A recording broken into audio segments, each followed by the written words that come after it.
Ebusia mama no ase na yemfa to this agenda to aso the next 30 minutes plus ye ba be din komo na ya Preko atena ase woko Jubilee House or one of the directors about communication na ye ba be din komo yen komo no nyina fa the vice president in some of the to dwa UPSC first time MPP ko abato so yi no say Frank Tuni nkasa ye di kan ya wode atudwa eno no ya akwaba boko de na so so me ho ya afin sha panso afin kometo yen chetie for ne nkwe ni enukre mabai de so be chetie because ye ba ha che Muhammad Aroma ye copy Jubilee House crime say mabaha maba me ba kakra na ja campaign mu ho no hit ni pagya ne na ja eso se ya goni se bi ani ye di adwuma no we fa ho na ja yakobo ho kakra ewie ye ja busia ba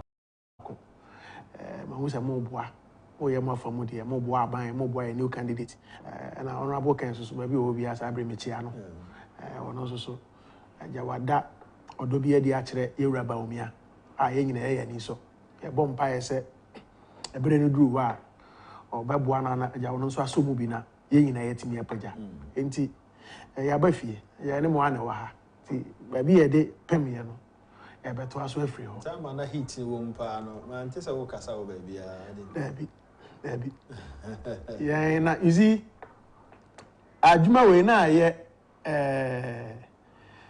se be se panico ni na haban enti o tase a se be so de agwene to ho tase ne banyansafo o mpese o be ye bribia se bi o ba bia o di agoroko no o chena o be ko ho na se hokọ na akoye den ama nti na me ye madwuma boa me fa me wo no de but I also wanted to ensure that a fan fufrobia and also do the I will show them the respect that they deserve. So I'm a Margaret, I'm a politics.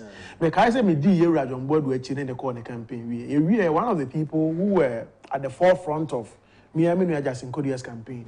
Came and wrote on Facebook, said, "Oh, congratulating me. Though my candidate lost, we were on different sides, but I conducted myself in a responsible manner." Kesken Opoku, one of the guys in Kumasi, I don't handle or lead the social media campaign for Miami JFK. And so it's a trait in me. So, though we would disagree by policy, by structure, by programs, but media fata wono with the man. Intimate comedy, match the medium. And so now I'm see and just the next day after the election, na Kesken Betros I didn't go Facebook said we were on different sides, but I conducted myself. More especially we are members of the same party.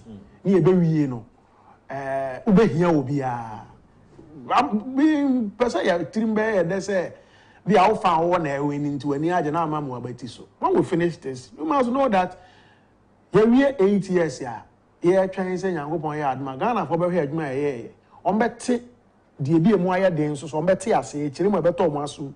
Na omama ya to adwuma so. Yeah, we have a lot to tell the people of Ghana. Baako fo ntimi nka. Enti unu ya na one ne be ye sa adwuma na obeka bi no. Na o see internal contest nti wate agina na so wate agina we to ma ne we no ya to ma ne we ya. Ye be wie no kura no. Sa mo kasa mbeka abomu aye mpo a. Ebe ya ni so. So, because there will be some undercurrents, you know, of mistrust, unforgiveness, you know, bitterness. But say, when you're in this area now, all kind of the HL on crop, or Miss May come the HL in crop, you are Musu, when you know, by a drink at my way, about to the American family. And I say, a big diam, and that is what has always guided me. And Sam Quanya, Chairman Freddy Blade, the MA, no, said the Mayor John Boyd, the other Mayor, you're about me. Sana, Minubian and Tia, Miano. Me percent ye cadie, ye bet to me yet. The opposite amount 40. Even me any NDC if we cry. I thought Alan Kofakin said I am being too soft for the NDC. But me, you miss all the day at a man obiti wasem. Yeah. Can you obey to me yet? Can you open say better as me? Akwanya here, offer interchanges, offer bypasses. We're going to fly drones very soon. The enemy no anamoka may the drones be caught. So bypass aye when you know bypass aye wo bunsu bypass aye wo konongo.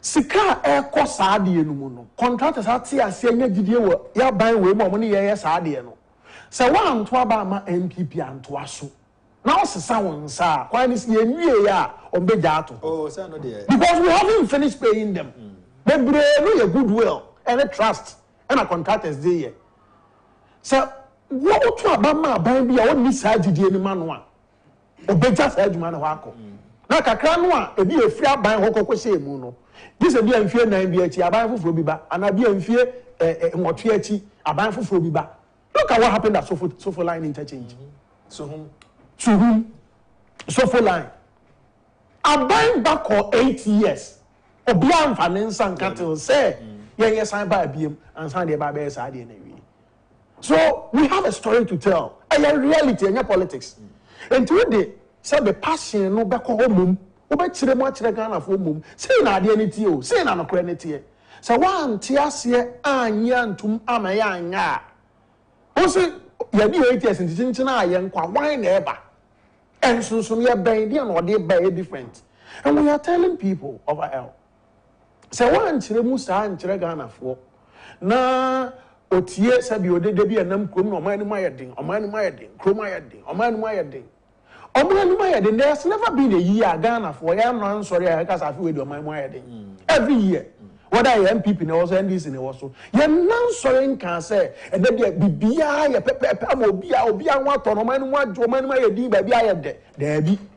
we would always sleep and wake up and sing and then morning. Yeah, said you meaning say you say sana your orientation, sana you.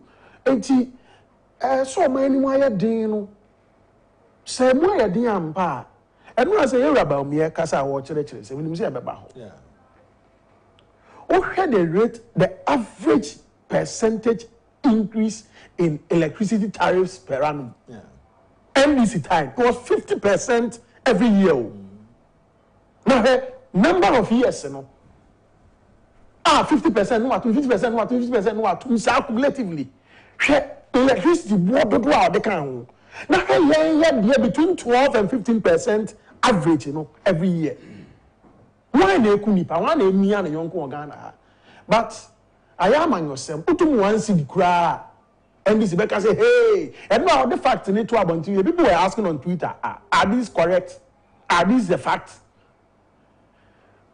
One of the things I am advocating for your CEOs, your ministers, your MDs, the technocrats in their agencies. Or more money Ghana for Nkasa. And yes, you intimate Kayasem. And I say you didn't say the Kasa and I say intimate. So the new Jam America 24/7. But yeah, man was Semuntino. See, who's a Preko on the TV and as what radio so Kasa. Maybe can't the Ghana for the my Payasam and can be Pidiana Mebeka. But no crano favor my buying. Essence a name American Tino. NDC ni bebu I can't try your tenants away. MPP Adman away. But how no crap corner so my nipan would not feel no quine. Say that you all make and give a good year. A basic Ghana. What did they make us of fire? Oh, say party color on young people on NDC. You have to say go for oil like ye. I would never finish praising that initiative of a The simple analogy is that you have a top petroleum product. You have a seed in there, tomato, pay. Seed in the medical Saudi Arabia, medical Kuwait, medical Hong Kong, medical UK, crude market. So they top petroleum product. Obi a nyimi seed no home petroleum product no mame. But me person me di me seed in there to. So the be my dependence on the dollar will reduce. Aban ha in a month omo ko China akofa niema ko Dubai akofa niema ko Europe akofa niema e ko amama so akofa niema $100 a fam by the omo the other half of it, the other side no omo so omo the petroleum products ba Ghana on the average in a month omo am say data na say about 240 million cedis every month and it's a Bank of Ghana here they must say any pan dollar $240 million US. Afeno kekako be 3 billion. Sa sika no Afibia as a Bank of Ghana top on the open market at the ma petroleum products abano. Kresika ko IMF say yakwa kopaba. IMF say no some dey my 3 billion. On for my that crew, on for my afi. But the ankasa that's $, my whole press at $3 billion every year for petroleum products. And yam per se $, and ebe akoto biem. Ya per se adi seed no na eto. But me the seed no so kwa broni no onye. Enti ma me mfa me seed no ento ade bi o me krom ha, eno dem de kwa broni no obeje. And in effect, I am buying the petroleum product with my CD, but my a special purpose vehicle, gold, I know them the car or beji. Man, kwa bontina koto gold, no. Miami Kruma. This is something your opponent will not think about. And this in yes, I do. Say, all general who solve our problem, we see. And then I see the net of petroleum product. Yes, a yield, the number can say.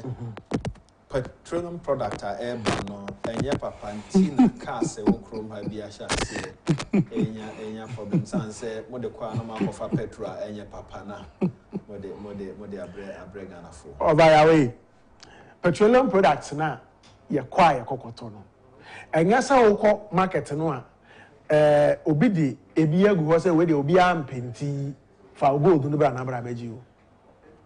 We are buying the crude on the market will be the only difference is that you choose a different means of payment, a different mode of payment. You better. They also want to ama ya bufana, and one I Preko so pay.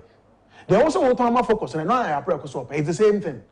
But the Preko so no the water. Nkamufa the dollars bet you aka. Focus the dollars bet you aka. But on no the kind gold equivalent of $100, no fact gold amount.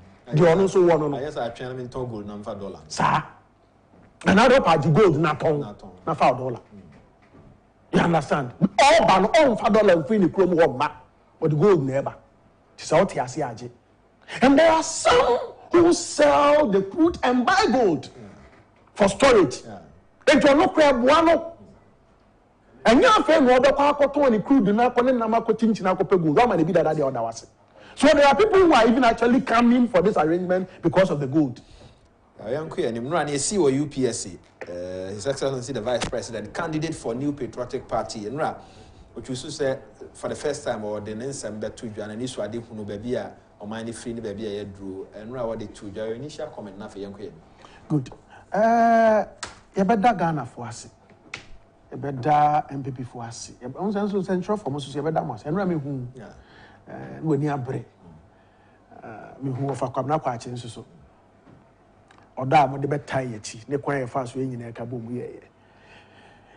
Ye who said a bear but Yan Susunisa. After actually, we actually agree, yes, but be a queer program, no be a son on Uncle Baboa because I be and run who said the Panaba Bob inside. Absolutely. Now, the security had a very tough time managing the people. Actually, I would say the MPP is ready for this contest ahead of us. Actually, I would say the Ghanaian people were waiting for something like this. Programming in Nano, theory akufo. Papa Kufuor be tired, chili, be kasaye. Akrababia will be under us. So who said here, we are about me a big general, quite of us, Kasai, or she said in some means. There, ye better ye, I am buying ye, dear, or no can be with Dimutin mine. And dear, say, ye man, quine, say, Omedi anymore, or the Babe count. Sana me and Sano, and a Rogina Hono, or Chimoni Kasai. Some fat, dear. Ye beto ye ene kwan fa so handle no oka enema ensem bebre fa ye sikasem ho titru ba bia na ye sikasem gina ba bia na sikasem no ho ntutu ye dru oman ni mu ya na ye den ye nyina mo nkane a ho nsem enema edi yanim gege ye ade ko dru sa mpempenso no sa data na asadel ye due to power purchase agreements. Ebro so yentimi ntua. Sa situation ni nyina ya de a ono gitumu se ema oman no ye den ko sisi ye beto ye. Na fi ye beto ye no, ye fa ya ye se ye ne yie no. Agric shall see it grow in a positive direction. On an average of about 6% every year. We were the about 2 years. Now the papa no previous years no, now about 2% in the agri sector. The young be so mun sakra buy till 2020 COVID ba be boom. Owura ba mi a kire mu se enye boapaye se aban be ye nhihye se nka ne manfo ho nkire wo. Na emum eye kwan a se de be to o man no ene ho nhihye sika se se de na etie no ene ma ye tu anamo no se de etu no. Na afọ no ankasa aniswade hunu mi enema odwen si ebetumi aya o hya ase ne ne mampani di ho nkomo a o mampani ne ti ase ma ne se obetumi adi sa ne ma ya o keken ya nimu a di animu na ayema o man no ebi ne paperless port system na o kan ho asem se obeye niema na o kan na edoso ebi ti say the drone delivery for drone say deliver emergency medicines over ya so he ewiase afana nyina Ghana sabio ebinum hunu saade ya hu mfaso no yen what the biggest or the largest network of medical drone delivery services in the whole world. We know what say. Afraid na UK aban say over tell me yo afraid na UK aban say all NHS no I use drone delivery services for emergency medicines. Yen hwehwe do ayaya saade we yo ya dwene hwe kan Segana for tiasie nya gidie wo sa niema we ya ye mu a e de nyina de akoma pete ye tira ofa ya ke bia yen ye be sha asia ya ma foforo asu ebre be na ntiasie ni ho emra ntiasie ni ho se ye be ya de kwa ofa ya so he asase ya sha asase ye ba ba ya no akan se ye nua no MBC for kan se ya kofa ade bi ade be fa ewiem na de abetwitwa ma se de se be omu ejina dwaye dwaye no Akofa bibidi be form pampam abitwitwa pictures. That was their interpretation of what we were coming to do. Over years how they now ori about me di anymore no. Enu nti o Silicon Valley kokotena ase na omudi nkomo say we need this in Ghana. So we na a problem e wo ho. Your transport system, your ambulance system na nyina anye. Na me na kwa wa kasa no ja bibi wo.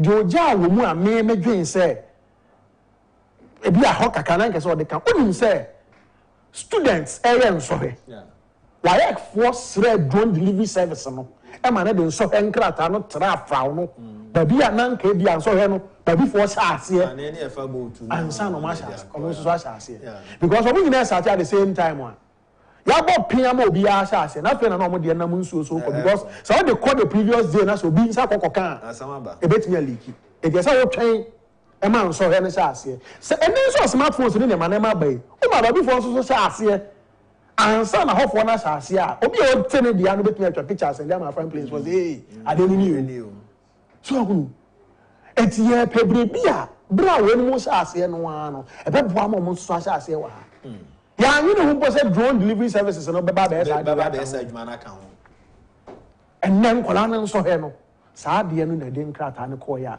obi atimi sha ase pepepe problem solving initiatives or say saade no a wo ye no saade no a ye nsaka na wo Ghana ha no eyo no na ni suade hunu a one ni wura kokodi hu nkomo na sabio say MBC ni wo kan ase de be fa bioma betwitwa nkofo pictures na enne obusuani bi sabe aboa fro na na say wo aka no na say de saade no afa adura koma no a sabe wani wu kakra hu so we can say the fa ewiema betwa ma pictures we adwaye na say bi odisia bi akọwo amoje pram no na say drone yi bi moja aba na ye de abona so we be fere kakra o so we can say drone delivery services say bi the fa ewiema betwa ma pictures we adwaye na say we bat your farm place na de so henkra ta akoma no no watimi aturo atwa bi a we fere kakra e dia na na ma say na nisu ade hondo do no awo abefo kwan e fa so ye ne ma abefo kwan e fa so kan no de anyone say aban de oyi akwan wasi hospital waya we de niam a ni tua but asa ne niam ayo no insem kan do no ano na akoya abefo kwan ofa ya ka achiri okay ya ka achiri wo se de wiase adwene ya ba the details of sa bypass si omo ye ne de abremu oba hu na utie the rationale, the idea behind it of aya wani beje hu. I am yet to confirm the exact arrangement, but the snippets are afaya sumuno. So person fa the normal route na bi abefa krom na obi traffic mu untu ahwemu obia na akoboko no a eno wo ho obekọ sa akwa akoduru. But so open intentem a obetimi akwa akofa ho a to osisu a betua bibi kakra wo ho. Onim say okọ other countries France said you tena kakra any other places sa na wo ho. Abaya ye ni private sector ye bypasses so one person obefa krom na wakodi traffic mu na wa kire wona na say kwan na obi anam so no obi say traffic was so the pressure was so ube spend more time also na person ofa kwati kwan na wo kwa akofa no machine sisi ho a obetua biribi ayi sa akwan enso be mo last time I never was and the appear could be din komo ha de ntia beka abribu akanse o man deputy minister wonye de ntia wonye ne say adwen mu du ade baba bia no the minister no pa na obefa na wo kan say private sector led said na Dr. Baumia na ye busano ye ringway at the end of buy say Kumasi and crying the any engineer or say na private sector is ready but because say we are deputy okay event one do na this what they say maybe a developing country to say my private sector no absolutely now here kwan na dem na me ko Kumasi na to kakra si so ametua ne de no pe main one so na wa and that is the arrangement and crowd as ye and I make say GDA and crowd nya wa ban we mu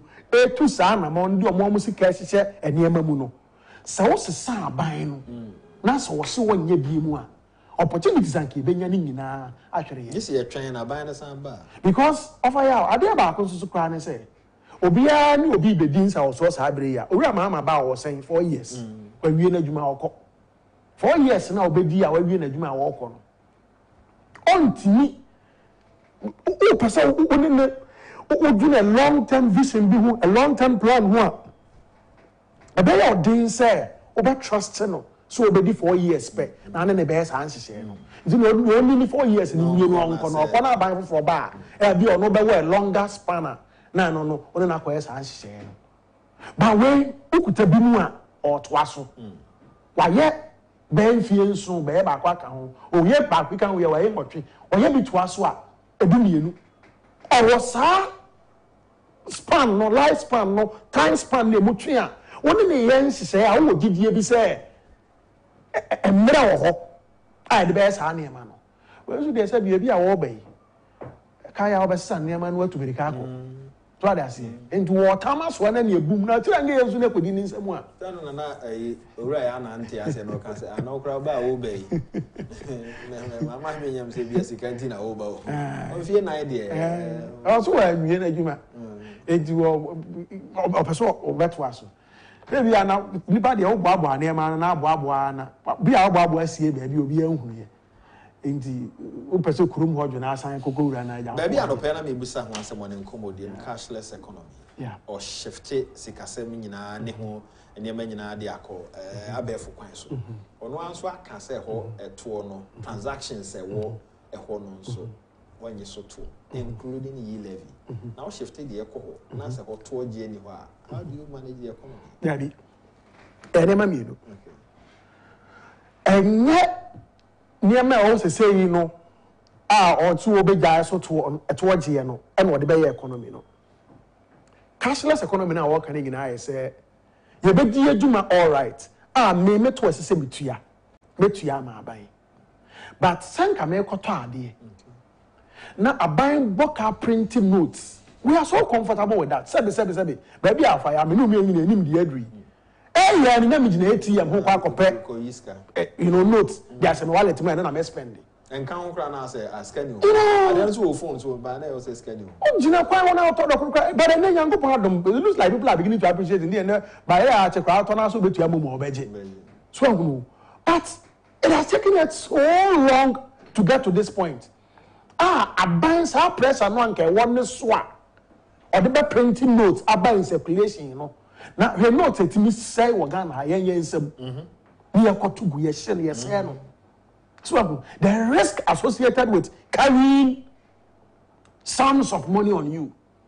But say in a digital economy, in a digital space, you say, I said, you will be able to have access to your security, digital security credentials. Now, what media what deal them in Sakoka. And also, enough from so being Sabaka, I guess I'll catch them. One country, any time I went to me for Nansanka. And as one other one for Commission Farmer. One Casa Nipano crown or ball by. And you see, another thing that Buana says, how me a man and PMP, a human interface free ho. Nipa any Nipan Temunguta with the Nipa Begin and Finfino, a ye free ho. Say yes, I Nipan Nipan Temukuta with any free wa. Yao, Menkutas Cabin to your movie. And system missing into one city. Your program is a 1 city, 1 year free me ho. Wait, meaning near non conscience with the Union when I'm 2 diners you know, okay, is one I'm 2 featuring to it. Once to do my 80 pesos, and now there, Miss 20 pesos in Kohifina, a thing at the now say a nipa, or better, I bet you have a good heavy for us, the Mimian on your dear, Fadi Kutana buying out there, Nipantin any power. But say a cashless. Nipa now systems near programs say to your manual. Won't mean in Kodiano. Yes, say a bar buying one, a buying Sabeka. And that is what would solve a lot of the corruption problems that we are saddled with. Now, no sooner said you Pinoa, a home when one has a home knows who did you know, on Tiasi, and any day. Say a tea and once and Uncle Sansi say, we ain't in Edia from a part of your tree. Na atimia bam sa de watch re no a ebebo yan kasa nipa no buying a better buying costs of running the economy, cash circulation yeah, apart from say of away yeah use notes sikane nam system no e be say you be withdraw near replace sika ye di gu mia di soldier for ni police for twitwo gina ho buying Bank of Ghana facilities and also nya asem ketewa o. But say, so yes, a better but the frequency, you transport cars, frequency, you expose you to certain risk. So better. If you ever nipa who buying a buying car or book, a the bossika who buying, the printing sika, the circulating sika, the managing sika notes in the system, so better. And some corruption, kasa, the nipa. Cashless in your notes in Quasem. But say, ni pay dinner baby to your bribica, human interface. Ni pay di and Gutawon, near to your bribicano. And also, Potocas and Mitchell say a cash driven system. Yeah. And this will yes, had any free ho. No money systems are. Yayensi say, Utuyama buying, Utuyama system. No. Uno behind me go di home common wakacho so better so answer for bibika crab and the any same amount. The SSR buying sakano.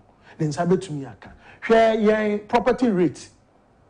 Obet me a bejai. Why are they numponu or the bill barber shop on us and I be jai to feel.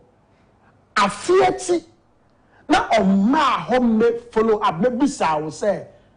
Sa dia no de bre wono e ho asema ko sisen. Also and as a property rate, no, what you are, and you'll be asked. I just cannot hit the bottom. You will create so this hard building, publisher open us. But say, I have system one. I feel so about prompted one casa the property owner, no, actually will bail, natural kind of first word to ya. We say, Ubeko Biaho. Now, my constant reminders, because this will be to ya, who to you are reminders, Nejai bar. What you say, you are part of the system. We here will be work as a one magic. Intimantia. Where the one casa phone so remind us neighbor, watch our system. So even if it's a momo number for the assembly or whatever, link to an account, put you come straight. A bit to me, a simple. These are things that can be done. And to organic or chanahu, organic systems are a bad boy, not there's a bar buying semuno. Young in Iron Saka. Of I say a widen tax net, no property rates, there will be any fee. adan bebrebe yes sini hu ne man nyina bi a 200 cities na so otua na se otua ma aban a ewe nkohia se nipa ba ko na why exposed to the tax system no or so near the tax burden nyina begu so ade ase ya che enti focus dan kakra ni 200 o fie kakra 200 ya Preko kakra 200 gibu mu a eye bebre ewiase nyina adan oman nyina 200 ya jiji abom bebre but this sign say yentime nye saade no na ye hia sika so so e de be ya oman ni nti no wo na woni aban bi nsa wo so bia wo hunu nkrata mo hunu de wo ye kakra no bia na ejina so sa me da say and this one says the difference between Dr. Bawumia and Mahama was settled yesterday. This year's election is between competent and visionary leader.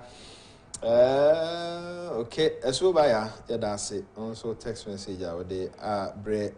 For Dr. Bawumia to say that national service after tertiary education will be optional clearly shows that he is a man of strong vision. Some of us have been advocating for the scrap of compulsory national service. I am particularly happy for such a move by His Excellency the Vice President. Okay. Yeboah, also, say Odo text message. Abaura Solomon Kwe says, in regards to my brother Yao, NDC ruled this country for 19 years. Rawlings alone had, they ruled for 29 years. Rawlings alone had 19 years. He collapsed everything. He came to meet a living epic economy to former President Akufo. Later, after Mills and John Mahama ruled for 8 years and left dry bones after chewing all the meat. Kindly weigh former President Akufo's achievement and that of Nana Addo's in 16 years and make your decision as a Ghanaian. The NDC and Mahama has nothing good to offer us. Ora Solomon Kwe also da say odo de aba. And this one says, I'm happy for our country because our politics has moved from unnecessary propaganda to intellectual business. Mechre say when Dr. Bawumia speaks, said Rubian Kadem or say Kwame Prince eshe akwetia na ordene die by or say Kwame also does in Shraba and Elka good morning. Seriously, the vision and wisdom of our new leader is unmatched, and also he will be a fine president after Nana Addo. Greetings to Fire Preko. What I say in Shraba said also the text message Abba. This one says one is a disciple of vodka, Jack Daniels, and then and the other preaches and teaches the actual gospel from the holy books.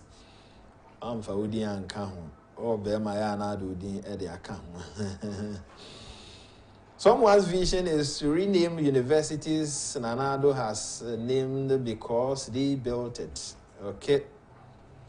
Danny also say ode aba Fuseni. It was exciting listening to the flag bearer of the new patriotic party, Alhaji Dr. Mahmoud Bawumia. His vision to the people of Ghana has been outlined. Okay. Also, that's it. A number of your messages. Okay.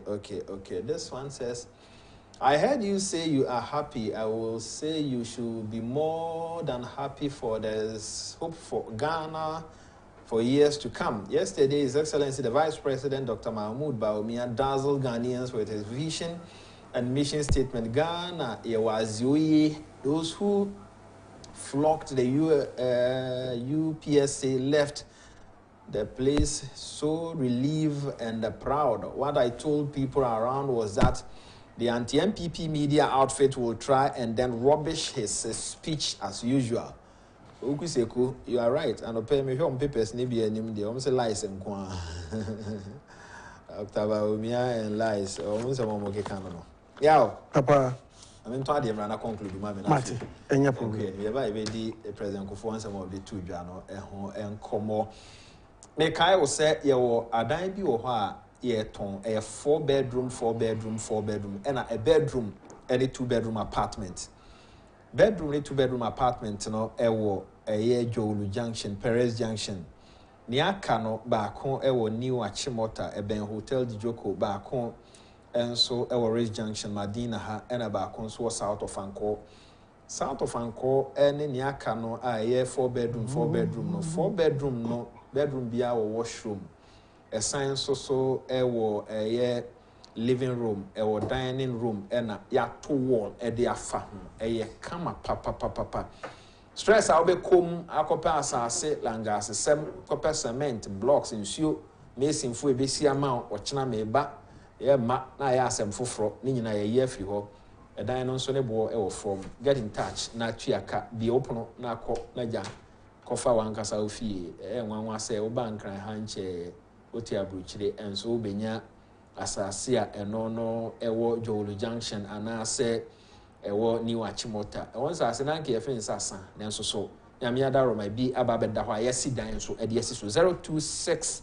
221 1222 026 221 1222 Shannon so fa mame na ya Preko na no pay me no din koma fa nsem a Dr. Bamboo Baumia ede tudwa ya nsem fufuro bi o ha person de kan ho koso na ko ani mansana ye de nkomo no aba na wie now can the president go for Kafa Owura Baumia? Yes. Or say Owura Baumia a man of destiny. He is a man of destiny. Now I can't really say on Kunkonim na Emre Power him. Ovaya. I thought I'm on semunti. Ye can't at the passion. Na ya kasa out of convenience or of our own convenience. Ya kofa de ya nkasa ye nim se emwa ne ye ton se ye nto. Se wo se wo pe integrity emudie. Se obi dimu na odi ne ho ni. On fa toro nya amanyosem a menyin ni se ye de Owura Baumia ne Owura Mahama gina ho a ese se ye odin se obeyi mu baako. So na and this for ya de bi Cause almost say omo age asem bi atomo e kan say yes, if you repeat a lie it becomes the truth. Cause we can na be no correct. So they chose to attack Dr. Baumia and tag him so a liar because we do and I say you want to say so no kra waja. Yeah.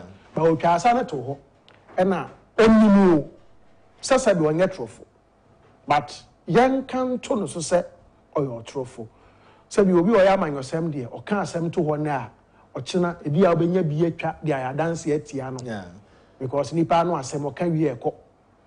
Enti achire ye be hwe na asem bi a waka na ya de no ayadanse atia no na ama de ye ka so ye otrofo no aye no kure. But of ya asem ye no a nke sisai ena ade Owura Mahama ena Owura Baumia gina nse ne ye nse Ghana fo nyi ba ko a kasa decision we be ye den din na be ya odin se obi a wa ya amanyosem wo man mu ha why exposed to our politics for almost 20 years in here now one te da krumpo da se pen ayira aye hwehwe a ne ho ne kohwe no pen big baako ayira aye hwehwe no ne ho ne kokohwe no onti bi da nhunu bi nsuso but Owura Mahama ya wadi o mampani akwa akyinkyina a wose wo ba bi mu ebra no wayo mampani no abedi akiri o mampani anu wo sa abre no Owura JEA Mills Professor Mills SCT committee se yemfa nhwehwe so wadi anim akoto wiemhyen bi abre Ghana sra SCT committee se ye ne se papa no obe kromfo na wonye niam bi akoso ninti yenhwehwem ovaya ansana wo boss a wo hye na se enkofro obi wa abonten se akoyi amene ne te office he mesusu se biribi bon ne ho bra be hwe ma me se de mete ye no sa na te a ana de me hwene ye me no be unso bra be hwia bi na hwese sa na te a enye wo se sabi yo nipa no ordinance for the bibi enye na sem Ford expedition or G2 or G Ford no one said to on crown American cars. Yeah. Or pep. And what you know says I was why I can all the B bar and go for American car man and no pet. So or did two Musamaji Annie. Now this half Ford expedition in man or no. I said or Coco Gina a Kroma no praising for a Juma why. Akwanya ori na ye no sa na sa amara ne wo ho na ani abosom nsia nsuo to na nyina na e ho rokọ na obi a obechi adamude aton oman ni nyina hyebra ma private businessman say oni ori aba omi agina ho a wan na adwen say so to aba ma no but I am an osem na ye MPP ye de ne ba omi a NDC de ne ori amahamanti obi abeton ne de. But I say the cashless system, which is driven global leading economies, has a lot of advantages, and that facilitates business operations and, for that matter, economic growth. It also promotes maximum tax collection, where it becomes easier to rope in more people and institutions for national development. This year's election, as Dr. Bawumia summarized, will be about choosing between the past and the future. Oguseku eda say odo text message ede aba enche ede enkomo no ebe ko na wie san say ye bre no aso na a few messages ya amanfo ede aba na mepese mekan kakra ede amom na afi yako yenim choice between the future and the past. Okay, I choose the future. I choose Dr. Bawumia. I'm urging Ghanaians to rally behind him, and our country will be the best among the rest. How it was okay. Mama G Ewakaswa sent in that one. We free Dr. Raymond Osafujan. Doc, morning. Dr. Bawumia has spoken. Obviously, he puts out things he had thoughts about, had coordinated in his visualization. He intends to put in place structures to eliminate corruption. Then our resources will be added value to and then applied to our utmost benefit. Dr. Raymond Osafujan sent in that one. Also, Eda say, we free Wale say Dudamba. He says Dr. Bawumia is making we the Northerners proud. And I chest out whenever I go outside Ghana because of Dr. Bawumia. He has highlighted his vision to the people of Ghana. And to me, we need to embrace him to lead Ghana to the promised land. Okay, Wale Branche, that's say also audio text message. Yankopon enka hona omo mabibia enye kama yawo papa conclusion ya pon mate enti yabeda Ghana fo nyina ase na yakoso asere se omonya gidie wo ye yamanyoko no na omonya gidie wo ye candidate Dr. Mahmoud Bawumia mo se Dr. Bawumia amfa hwe amakora mpa yenim so obi a okanokre odim ne mudie, his integrity is intact. Yenya corruption charge allegation baako saying famo. Dr. Bawumia vice president. This is Abri. Yenya report baako e fa no ho e kire say wachi obi nsa agibri bi diama sabi ni busuani ebi asabi ngoba vice president yete Bawumia wa ha until o mepere me fom niema. He's a modest person. And now all kasa no also best for our precious votes. Bawumia who is about to beto amano so me president and the birth right. Or did this say yen sem ne wo or the ahobrase best or beje. So the need to obi a no so adwene ye ne say ono no betimi aye ntu no na say de ma no. So the papa no so be ye bi ehunu de obetimi aye. That is how Mama is going around telling people, talking to people. Sabe, some arrogance posture be some mene fata me sese ye de ma me na metumi aye bi sunsun bi a abewura ni mu e se bi ono nko an nyansa woni tirimu obi anka ne obi antimi nye bi Debbie Bawumia say mesre mo na me gidi se mo de mame a me nsa betumi aka mo na mo de mame a betumi aye se mo amfa mame a me ntumi nye different from obi a say ɔno no obetumi ayɛ nti ɔna ɛsɛ ɛde ma no na ɔpani na mi wɔ kasa ɔsi wɔ gya Ghana hɔ maa yɛn na sika wɔ ɔman ni mu we will talk about that another time minim sɛ ɔmrɛ kɔ ɔgya Ghana hɔ na sika wɔ ha ɔfa yɛ nti sɛ sika wɔ ɔman mu a ɔhwɛ ma nkɔlaa ɛkɔkɔ da banks anim kɔkɔ yɛ homework because yɛnya nkanea na sika wɔ ɔman mu na ɔhwɛ ma nkɔfɔ ma yɛ saa adeɛ no eti na ɔte sika so ɛna ɔma doctor fɔ ne nurses fɔ so phone torch light bi yɛ operation wɔ theatre wɔ ɔman mu a na ɔte sika so na ɔma hwɛ ma la pass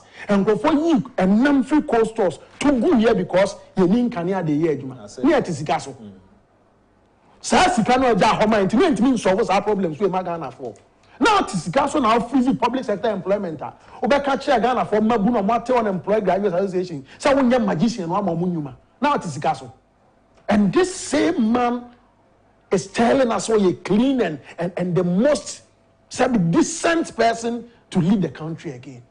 Ghana for to Obama no na ya na yepe. But I say yeah for coming. I pray pray no di nkomo no enra. Utie Dr. Baumia ne nkasa ya na statement bi e ba abonti bi na wo hu ono ankasa ne su ne ban ewo mu. He's a hard-working vice president ayenya. Before 2012, na me dem de mani di na chi kakra na me hwe a wo hwe election petition 2012 and they said they no share mu kotena court in some way busa no to say it was like a passion I don't know you know then ni ejemobia was said onyankopon e de ache no enye president pep keke na ye pe a leader and a president a leader and obi a bad problem solving na or dey no ho nyina e shame to help so omanfo e ho be ha o men ro kan sa asem no tore bo ho no mu a na ensem o manfo te ase de to aba no so e sonko de aka ne se New Patriotic Party ene on me communicators ne betumi atene ensem no ase no ma communicate ni yi amagana fo ate ase na megidi se sabato no tumi ko yi na obe president a onni o man hwamo memidin e de ya amufa boache production team ya na mo ase o de fo kwa boaje Solomon Sasu mensa focus kwesini nsia na mo ase safo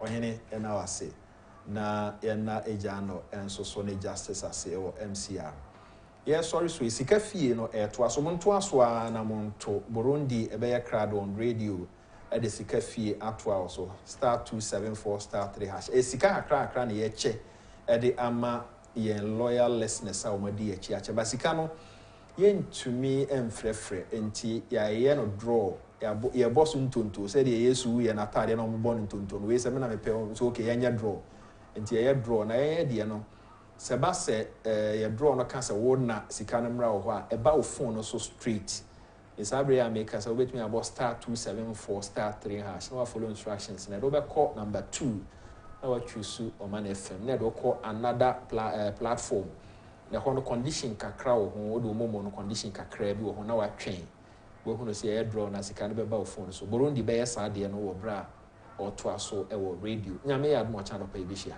akra